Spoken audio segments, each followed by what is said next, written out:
கரூர் அருகே கோடங்கிப்பட்டி பிரிவு பகுதியில் இன்று மாலை நடைபெறும் திமுக முப்பெரும் விழாவுக்கான ஏற்பாடுகள் தீவிரமாக நடைபெற்று வருகின்றன. இந்த விழாவுக்கு திமுக பொதுச் செயலாளர் துரைமுருகன் தலைமை தாங்குகிறார். துணை முதலமைச்சர் உதயநிதி ஸ்டாலின் முன்னிலை வகிக்கிறார். கரூர் மாவட்ட திமுக செயலாளரும் முன்னாள் அமைச்சருமான செந்தில் பாலாஜி வரவேற்புரையாற்றுகிறார். திமுக பொருளாளர் டி.ஆர். பாலு, முதன்மை செயலாளர் அமைச்சர் கே.என். நேரு, துணை பொதுச் செயலாளர்கள் அமைச்சர் ஐ. பெரியசாமி, மக்களவை உறுப்பினர்கள் திருச்சி சிவா, ஆ. ராசா, கனிமொழி மற்றும் அந்தியூர் செல்வராஜ் ஆகியோர் கலந்து கொண்டு வாழ்த்துரை வழங்குகின்றனர். விழாவில் பங்கேற்ற முதலமைச்சர் மு.க. ஸ்டாலின் சிறப்புரையாற்றுகிறார். இவ்விழாவுக்கான ஏற்பாடுகள் தீவிரமாக நடைபெற்று வரும் நிலையில் சுமார் 3 லட்சம் பேர் பங்கேற்பார்கள் என எதிர்பார்க்கப்படுகிறது. விழா மேடை அருகே 67 அடி உயர கொடிக்கம்பம் அமைக்கப்பட்டுள்ளது.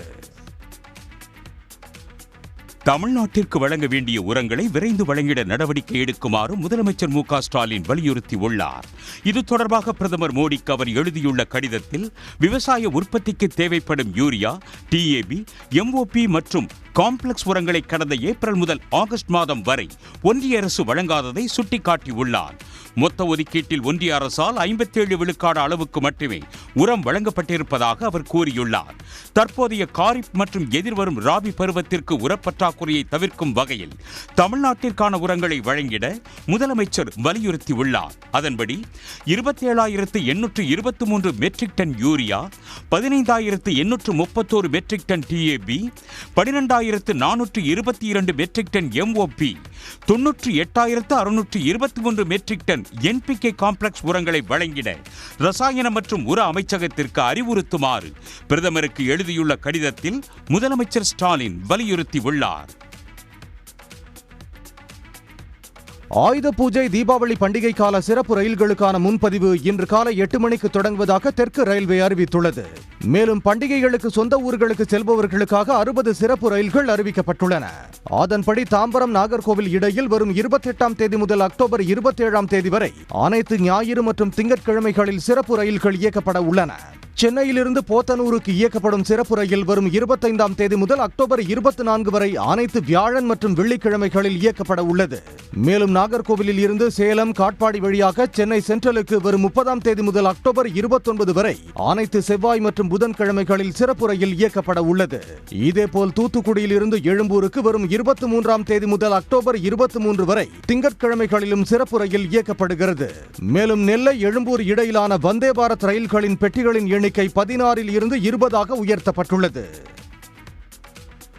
அபராதம் செலுத்தாத மீனவர்களுக்கு இலங்கை அரசு மொட்டையடித்து கொடுமைப்படுத்தியதாக தாயகம் திரும்பிய மீனவர்கள் தெரிவித்துள்ளது அதிர்ச்சியை ஏற்படுத்தியுள்ளது. இலங்கையில் அபராத தொகை செலுத்தி சிறையில் இருந்து விடுதலையான மீனவர்கள் 20 பேர் ராமேஸ்வரம் திரும்பினர். ஜூன், ஜூலை, ஆகஸ்ட் மாதங்களில் சிறைபிடிக்கப்பட்ட ராமேஸ்வரம் மீனவர்களுக்கு 80,000 முதல் 5 லட்சம் வரை அபராதம் விதித்து இலங்கை நீதிமன்றம் விடுதலை செய்தது. அபராத தொகையை செலுத்திய மீனவர்கள் 2 வாரத்திற்கு முன்பே விடுதலையாக்கினர். இதையடுத்து கொழும்பிலிருந்து விமானம் மூலம் சென்னை வந்த மீனவர்கள் தனி வாகனம் மூலம் பாம்பன் சென்றனர். பின்னர் பேட்டியளித்த மீனவர்கள் அபராதம் செலுத்தாத மீனவர்களுக்கு மொட்டையடித்து கொடுமைப்படுத்தியதாக புகார் தெரிவித்தனர். தூங்குறதுக்கு இடம் கிடையாது எங்களுக்கு ஒழுங்கா இடம். மொத்தம் 27 பேர், 28 பேர்ல 8 பேர் முதல் நாள் வந்திருக்காங்க. ஒரு வாரத்துக்கு முன்னாடி வந்திருக்காங்க. இப்ப நாங்க 20 பேருக்கு வந்திருக்கோம். என்னன்னா சாப்பாடு காலையில 2 சின்ன பண்ணு சரியா, மத்தியானத்துக்கு அரை சாப்பாடு, வெந்திருக்காது சாப்பாடு. நைட்டுக்கு பரோட்டா தான் டெய்லியுமே, வேகவும் கிடையாது, சரியான உப்பு. என்ன இந்த ஒரு கொடுமையெல்லாம் எந்த ஒரு எதிரிக்கும் கூட இப்படி ஒரு நிலைமை வரக்கூடாது. பாரம்பரிய போர் நடைமுறைகளை கடந்து மறைமுக சவால்களையும் எதிர்கொள்ளும் வகையில் பாதுகாப்பு படைகள் தயார் நிலையில் இருக்க வேண்டும் என்று பாதுகாப்புத்துறை அமைச்சர் ராஜ்நாத் சிங் அறிவுறுத்தியுள்ளார். மேற்கு வங்க மாநிலம் கொல்கத்தாவில் நடைபெற்ற ராணுவ கமாண்டர்கள் மாநாட்டில் பேசிய அவர், திடீரென ஏற்படும் போர் 5 ஆண்டுகள் வரை நீடிக்கும் என்பதால் அதற்கு ஏற்ப நாம் தயாராக வேண்டும் என கேட்டுக்கொண்டார். பாதுகாப்பு படைகள் நவீன தொழில்நுட்பத்தை சார்ந்திருப்பதன் அவசியத்தை சமீபத்திய உலகளாவிய போர்கள் உணர்த்தியுள்ளன என்றும் அவர் குறிப்பிட்டார். எனவே பிரதமர் மோடி வலியுறுத்தியது போல் வலுவான வான் பாதுகாப்பு கட்டமைப்பு உருவாக்கும் வகையில் ஆக்கப்பூர்வ அணுகுமுறையை மேற்கொள்ள வேண்டும் என்றும் ராஜ்நாத் சிங் கேட்டுக்கொண்டார். தெலங்கானாவில் மின்சாரத்துறை அதிகாரி வீட்டில் ஊழல் தடுப்புத்துறை நடத்திய சோதனையில் 300 கோடி ரூபாய் மதிப்புள்ள சொத்து ஆவணங்கள் கண்டுபிடிக்கப்பட்டுள்ளது அதிர்ச்சியை ஏற்படுத்தியுள்ளது. ஹைதராபாத்தில் மின்சாரத்துறை துணை பொறியாளராக பணியாற்றி வரும் அம்பேத்கர் மீது வருமானத்திற்கு அதிகமாக சொத்து சேர்த்ததாக எழுந்த புகாரில் வழக்கு பதிவு செய்த ஊழல் தடுப்புத்துறையினர் அவருக்கு சொந்தமான இடங்களில் சோதனை நடத்தினர். இதில் செர்லிங்கம் பள்ளியில் ஒரு குடியிருப்பு, கச்சிபவுலியில் 6 மாடி கட்டிடம் உட்பட ஏராளமான சொத்துக்கள் இருப்பதை கண்டுபிடித்தனர். அவரது பினாமி சதீஷின் வீட்டில் இருந்து 2 கோடியே 18 லட்சம் ரூபாய் பறிமுதல் செய்யப்பட்டது. இந்த சொத்துக்களின் மொத்த மதிப்பு 300 கோடி ரூபாய் என மதிப்பிடப்பட்டுள்ளது. இதனையடுத்து கைது செய்யப்பட்டு நீதிமன்றத்தில் ஆஜர்படுத்தப்பட்ட அம்பேத்கரை 14 நாட்கள் நீதிமன்ற காவல் அறிவிக்கப்பட்டுள்ளது. தமிழில் ஈரமான ரோஜாவை படத்தின் மூலம் அறிமுகமான நடிகை மோகினி கணவரின் உறவினர்கள் சூனியம் வைத்ததால் 7 முறை தற்கொலைக்கு முயற்சித்ததாக அதிர்ச்சி தகவலை பகிர்ந்துள்ளார். யூடியூப் சேனல்களுக்கு சமீபத்தில் அவர் அளித்த பேட்டியில் மன அழுத்தத்தால் பாதிக்கப்பட்டு தற்கொலைக்கு முயன்ற தருணங்கள் குறித்து அவர் வெளிப்படையாக பேசியுள்ளார்.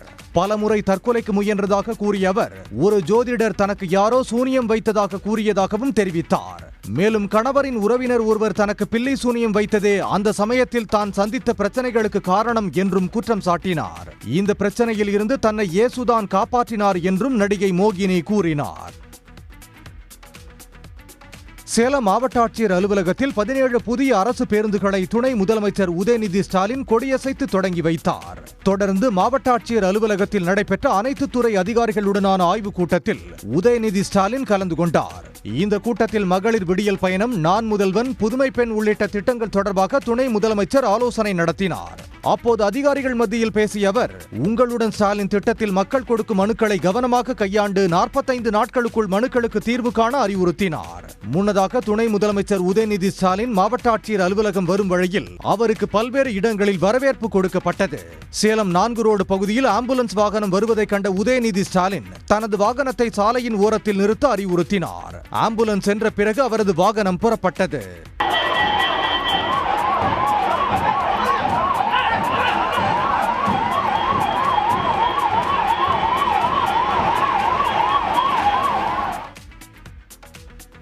ஹொசூர் சுற்றுவட்டாரத்தில் உள்ள ஏடிஎம் இயந்திரங்களில் பசையை தடவி நூதன முறையில் கொள்ளையடித்து வந்த ஹரியானா மாநில கொள்ளையர்கள் 3 பேரை போலீசார் கைது செய்தனர்.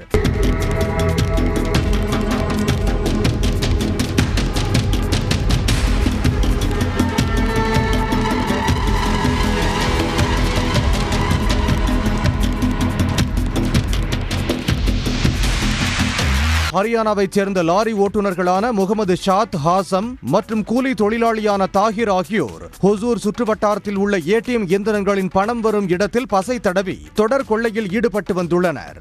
இந்நிலையில் இவர்கள் கொள்ளையடித்த தனியார் ஏடிஎம் இயந்திரத்தின் பழுதை சரி செய்த போது திருட்டு நடந்தது கண்டுபிடிக்கப்பட்டது. தொடர்ந்து சிசிடிவி கேமராவை ஆராய்ந்த போது 3 பேரும் திருட்டில் ஈடுபட்டது தெரிய வந்தது. இதையடுத்து கொள்ளையர்களின் புகைப்படங்களை ஏடிஎம் பராமரிப்பு பணியில் ஈடுபடுபவர்கள் வாட்ஸ்அப் குழுவில் பகிர்ந்துள்ளனர்.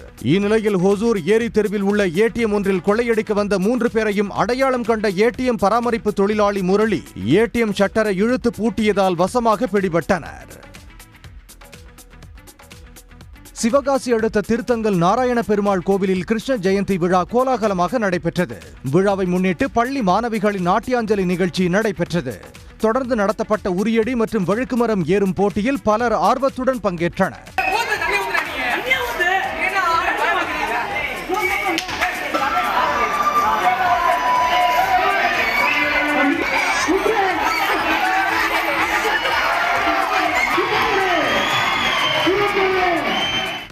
அதேபோல் கிருஷ்ண ஜெயந்தி விழாவின் ஒரு பகுதியாக கும்பகோணம் ராமசுவாமி கோவிலில் உரியடி விழா விமர்சையாக நடைபெற்றது. போட்டியில் ஏராளமானோர் ஆர்வத்துடன் பங்கேற்றனர். போட்டியில் பங்கேற்றவர்கள் மீது சுற்றியுள்ள மக்கள் மஞ்சள் நீரை அடித்து உற்சாகத்தை வெளிப்படுத்தினர். கும்பகோணத்தில் இருந்து சென்னைக்கு காலை மற்றும் இரவு நேரங்களில் புதிய ரயில் இயக்க வேண்டும் என கோரிக்கை எழுந்துள்ளது. கும்பகோணத்திலிருந்து சென்னை வழித்தடத்தில் இயக்கப்படும் ரயில்கள் மயிலாடுதுறை மற்றும் தஞ்சாவூரில் இருந்து இயக்கப்படுவதாகவும் அதனால் கும்பகோணம் வழியாக செல்லும் ரயில்களில் டிக்கெட்டுகள் கிடைப்பதில்லை எனவும் சமூக ஆர்வலர்கள் புகார் தெரிவிக்கின்றனர். இந்த கும்பகோணத்திலிருந்து நேரடி ரயிலை சென்னைக்கு பகல் நேரத்திலும் சரி இரவு நேரத்திலும் சரி என 2 ரயில்கள் இயக்க வேண்டும் என கேட்டுக்கொள்கிறோம். 100 கோடி ரூபாய் மதிப்பீட்டில் அறிவிக்கப்பட்ட கும்பகோணம் ரயில் நிலைய சீரமைப்பு பணிகள் தொடங்கப்படாமல் உள்ளதாகவும் ரயில் ரயில் பயணிகள் நலச்சங்கத்தினர் குற்றம் சாட்டியுள்ளனர். மேலும் தஞ்சாவூர் விழுப்புரம் வழித்தடத்தை இருவழிப்பாதையாக மாற்றம் செய்ய வேண்டும் எனவும் கோரிக்கை முன்வைக்கப்படுகிறது. முதல் கட்டமாக தஞ்சாவூரில் இருந்து மயிலாடுதுறை வரையான பகுதியை இரட்டை வழிப்பாதையாக வரும் 2028 மகாமகத்திற்குள்ள நிறைவேற்ற வேண்டும் அப்படிங்கிறது தான் இங்கே உள்ள பயணிகளோட கோரிக்கையாக இருக்கு.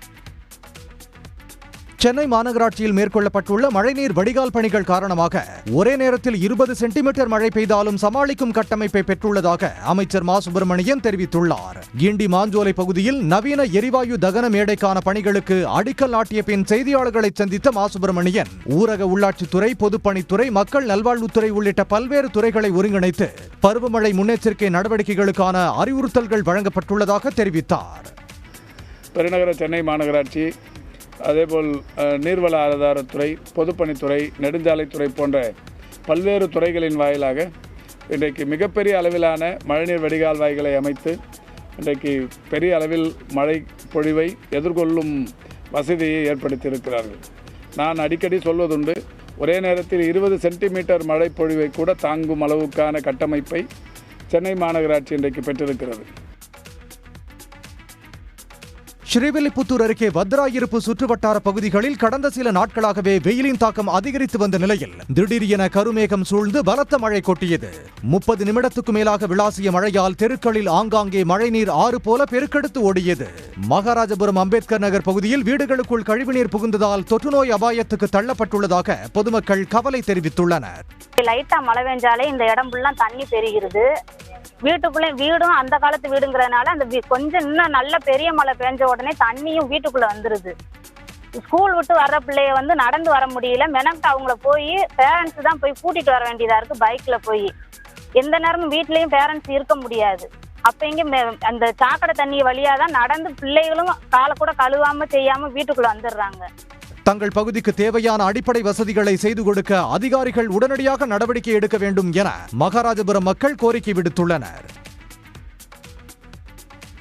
புதுச்சேரியில் ஸ்மார்ட் சிட்டி திட்டத்தில் ஊழல் நடந்துள்ளதாக குற்றம் சாட்டி இந்திய கம்யூனிஸ்ட் கட்சியினர் ஆர்ப்பாட்டம் நடத்தினர். சட்டசபை அருகே ஆம்பூர் சாலையில் நடந்த ஆர்ப்பாட்டத்தில் புதுவை கலால் துறையில் ரெஸ்டோபார் அனுமதி அளிக்க லஞ்சம் வாங்கப்படுவதாகவும் மதுபான தொழிற்சாலை அனுமதிக்காக பல கோடி ரூபாய் லஞ்சம் பெறப்பட்டதாகவும் போராட்டக்காரர்கள் குற்றம் சாட்டினர். பத்திரப்பதிவு துறையில் கோயில் நிலங்களும் தனியார் சொத்துகளும் போலி பத்திரங்கள் மூலம் பதிவு செய்யப்பட்டு பல கோடி ரூபாய் லஞ்சமாக பெறப்படுவதாகவும் இந்திய கம்யூனிஸ்ட் கட்சியினர் குற்றம் சாட்டினர். சென்னை முகப்பேர் கிழக்கு ஜே நகரில் உள்ள வங்கி ஏடிஎம்மில் நூதன முறையில் கொள்ளையடித்து வந்த ஒருவர் கைது செய்யப்பட்டார். அகத்தியர் சாலை 5வது பிளாக்கில் உள்ள SBI வங்கியின் ஏடிஎம் மையத்தில் முதியவர் வழக்கம் போல் பணத்தை எடுக்க முயன்ற போது பணம் தடைப்பட்டு உள்ளேயே நின்றுள்ளது. அதேவேளை அவரது மொபைல் எண்ணிற்கு பணம் எடுத்ததாக சம்பந்தப்பட்ட வங்கியில் இருந்து குறுந்தகவல் வந்தது. அதிர்ச்சி அடைந்த முதியவர் மையத்தின் வெளியில் வந்து சம்பந்தப்பட்ட வங்கி நிறுவனத்திற்கும் போலீசாருக்கும் மொபைலில் அழைத்து புகார் தெரிவித்தார். தகவல் அறிந்து விரைந்த போலீசார் ஏடிஎம் மையத்தில் நோட்டமிட்டு வந்த உத்தரப்பிரதேச மாநிலம் கான்பூரைச் சேர்ந்த சிவராஜ் என்பவரை பிடித்து விசாரித்தனர். அப்போது பணம் தடைபட்டு உள்ளே இருக்கும் வகையில் ஏடிஎம்மில் சிறிய இயந்திரம் பொருத்தி கொள்ளையடித்திருப்பதும் தெரிய வந்தது. பொன்னேரி அருகே ஆரணி ஆற்றில் பாய்ந்தோடும் தண்ணீரில் ஆபத்தை உணராமல் மக்கள் பயணம் செய்து வருகின்றனர். மங்களம் கிராமத்திற்கு செல்வதற்காக ஆரணி ஆற்றின் குறுக்கே மண் பாதையை மக்கள் பயன்படுத்தி வந்தனர். மழைக்காலங்களில் ஆற்றில் வெள்ளப்பெருக்கு ஏற்படும் சமயத்தில் 10 கிலோமீட்டர் தூரம் சுற்றிச் செல்லும் நிலை ஏற்பட்டது. இதனைத் தொடர்ந்து மங்களம் கிராமத்திற்கு செல்ல வசதியாக 93 லட்சம் செலவில் ஆரணி ஆற்றில் சிறு பாலம் அமைத்து சாலை ஏற்படுத்தி தரும் பணிகள் நடைபெற்று வரும் நிலையில் ஆந்திராவில் பெய்து வரும் கனமழை காரணமாக ஆரணி ஆற்றில் தண்ணீர் ஆர்ப்பரித்து செல்கிறது. அதனை பொருட்படுத்தாமல் மக்கள் ஒரு கரையில் இருந்து மறுகரைக்கு ஆபத்தான முறையில் பயணம் செய்து வருகின்றனர். எங்களுக்கு தண்ணி வந்ததுன்னா ரொம்ப கஷ்டம். யாருமே நாங்கள் எங்கேயுமே போக முடியாது. பெருப்பழத்தை சுற்றின்னு தான் வரணும். பொம்பளைங்க நடந்து தான் போய் வரணும். நடந்து போய் வெங்காயம், தக்காளி, மிளகாத்தூள் எல்லாமே வாங்கிக்கின்னு வருவோம். வாங்கின்னு தலைமையில் வச்சுக்கின்னு வருவோம். சென்னை ஷெனாய் நகரில் 2 இளைஞர்களிடம் இருந்து 80 லட்சம் பணம் பறிமுதல் செய்யப்பட்டது.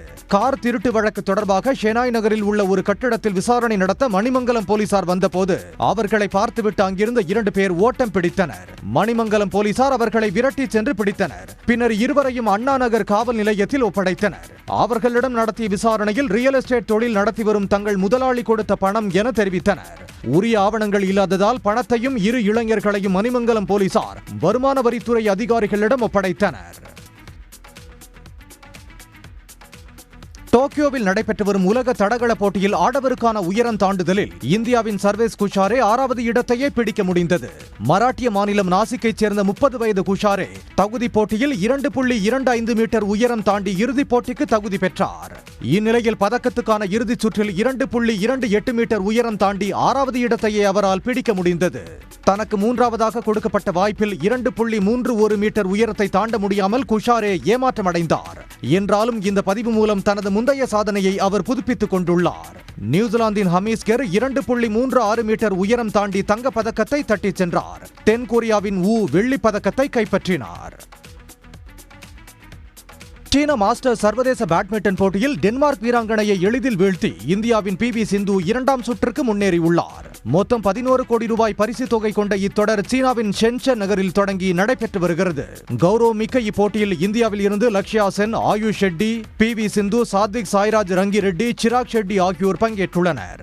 மகளிர் ஒற்றையர் பிரிவுக்கான முதல் சுற்றில் டென்மார்க்கின் ஜூலி டாவால் ஜாக்கோப்சனை எதிர்த்து களமிறங்கிய சிந்து முதல் கேமை அதிரடியாக ஆடி 21-4 என கைப்பற்றிய நிலையில் அடுத்த கேமை 21-0 என வென்று காலிறுதிக்கு முந்தைய சுற்றுக்குள் நுழைந்தார்.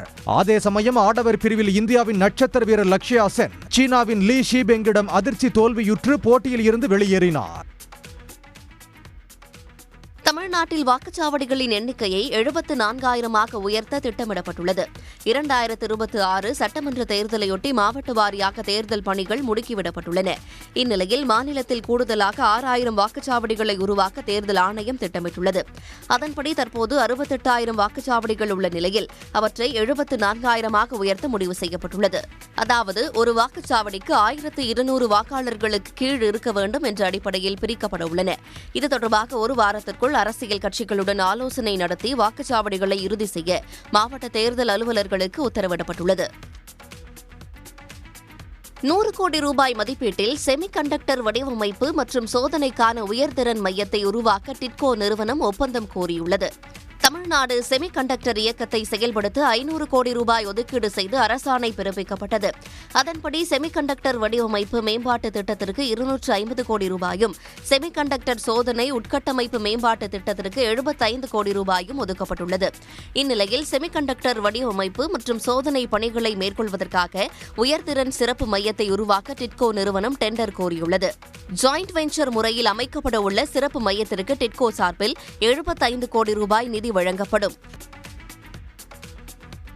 தூத்துக்குடி மாவட்டம் பேட் மாநகரத்தில் பாஜக மாநில தலைவர் நயினார் நாகேந்திரனின் மகன் நயினார் பாலாஜி அமைக்க உள்ள கல்குவாரிக்கு எதிர்ப்பு தெரிவித்து கருத்து கேட்பு கூட்டத்தில் சுற்றுச்சூழல் ஆர்வலர்கள் வாக்குவாதத்தில் ஈடுபட்டனர். கருத்து கேட்பு கூட்டத்தில் கலந்து கொண்ட பொதுமக்கள் குவாரிகளால் விவசாயம் பாதிக்கப்படும் என கூறினர். அப்போது சமூக ஆர்வலரிடமிருந்து மைக்கை குவாரி தரப்பினர் பறித்ததால் வாக்குவாதம் ஏற்பட்டது. சட்டமன்ற உறுப்பினருடைய மகன் என்பதை காட்டாமல் அனுமதி பெற்றிருக்கிறார்கள். எனவே இந்த குவாரிக்கு சட்ட அடிப்படையில் அனுமதி கொடுக்க முடியாது. அது மட்டுமல்ல, இது குவாரியினுடைய கிராம வரைபடம். குவாரி புலத்திற்கு நடுவாண்டையே வண்டிப்பாதை செல்கிறது. வண்டிப்பாதை இருந்தால் 10 மீட்டர் இடைவெளி விட வேண்டும், அதாவது 35 அடி. ஆனால் குவாரியினுடைய மையப்பகுதியில் வண்டிப்பாதை செல்வதால் இந்த குவாரிக்கு சட்டப்படி அனுமதி கொடுக்க முடியாது. தமிழினத்தின் எழுச்சிக்கான பகுத்தறிவு பேரொளி தந்தை பெரியார் என்று சமூக நீதி தினத்தில் முதலமைச்சர் மு க ஸ்டாலின் பெருமிதம் தெரிவித்தார். பெரியாரின் 147வது பிறந்த நாளையொட்டி வீடியோ காட்சிகளுடன் எக்ஸ் தளத்தில் பதிவிட்டுள்ள முதலமைச்சர் ஸ்டாலின், தந்தை பெரியார் இனப்பகையை சுட்டெரிக்கும் பெருநெருப்பு எனவும் அவர் என்றும் எங்கும் நிலைத்திருப்பார் என்றும் கூறியுள்ளார். மேலும் அந்த காணொளி பெரியாரின் சீர்திருத்தங்கள், போராட்டங்கள் உள்ளிட்டவற்றை எடுத்துரைக்கும் வண்ணம் அமைந்துள்ளது. சென்னையின் நகர் மற்றும் புறநகர் பகுதிகளில் 2வது நாளாக இரவில் கனமழை பெய்தது. இதேபோல் செங்கல்பட்டு மாவட்டம் வெங்கம்பாக்கம், சட்ராஸ், கல்பாக்கம், புதுப்பட்டினம், வாயலூர் உள்ளிட்ட பல்வேறு இடங்களில் அதிகாலையில் 1 மணி நேரத்துக்கு மேலாக கனமழை வெளுத்து வாங்கியது.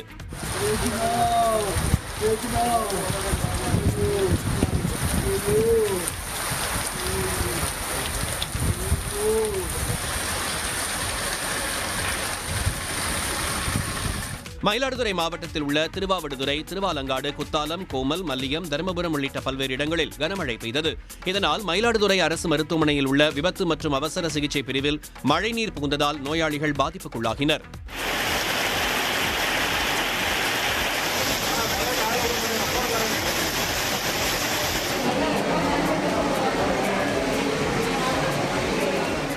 திருவள்ளூர் மாவட்டம் பொன்னேரி, மீஞ்சூர், பழவேற்காடு உள்ளிட்ட இடங்களில் பெய்த மழையால் சாலைகளில் மழைநீர் பெருக்கெடுத்து ஓடியதால் வாகன ஓட்டிகள் அவதியடைந்தனர்.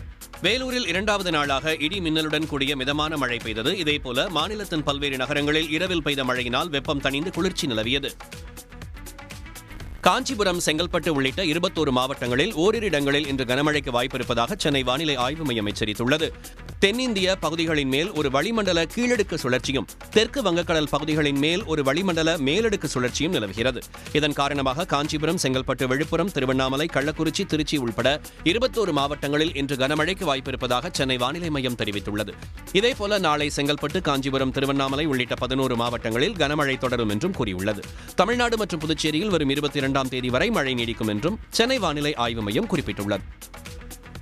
போத்தீஸ் நிறுவனத்திற்கு சொந்தமான 4 இடங்களில் வருமான வரித்துறை அதிகாரிகள் 6வது நாளாக சோதனையில் ஈடுபட்டு வருகின்றனர். வரி ஏய்ப்பு செய்ததாக எழுந்த புகாரை அடுத்து வருமான வரித்துறையினர் கடந்த 12ஆம் தேதி சோதனையை தொடங்கினர்.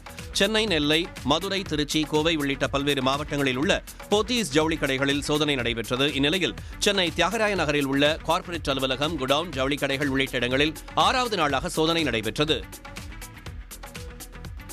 நீலகிரி மாவட்டம் குன்னூரில் பள்ளியில் நடைபெற்ற இசை நிகழ்ச்சியில் ராணுவ வீரர்களுக்கு இணையாக பள்ளி மாணவ மாணவிகள் பேண்ட் இசைத்து அசத்தினார்கள். தனியார் பள்ளியில் ராணுவ வீரர்களை போற்றும் வகையில் பேண்ட் இசை நிகழ்ச்சி ஏற்பாடு செய்யப்பட்டிருந்தது. அப்போது ராணுவ வீரர்கள் கம்பீரமான நடையுடன் தேசப்பற்று பாடல்கள் மற்றும் திரைப்பட பாடல்களுக்கு இசை கருவிகளை இசைத்து ரசிக்க வைத்தனர்.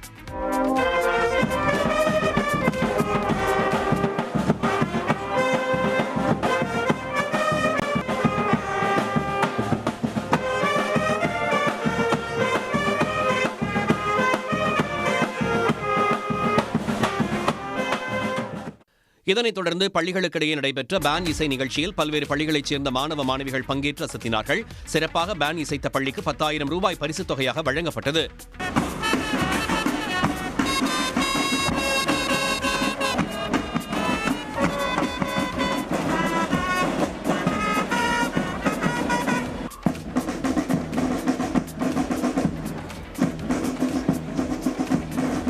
உடனுக்குடன் செய்திகளை தெரிந்து கொள்ள சன் நியூஸ் பெல் ஐகானை கிளிக் பண்ணுங்க.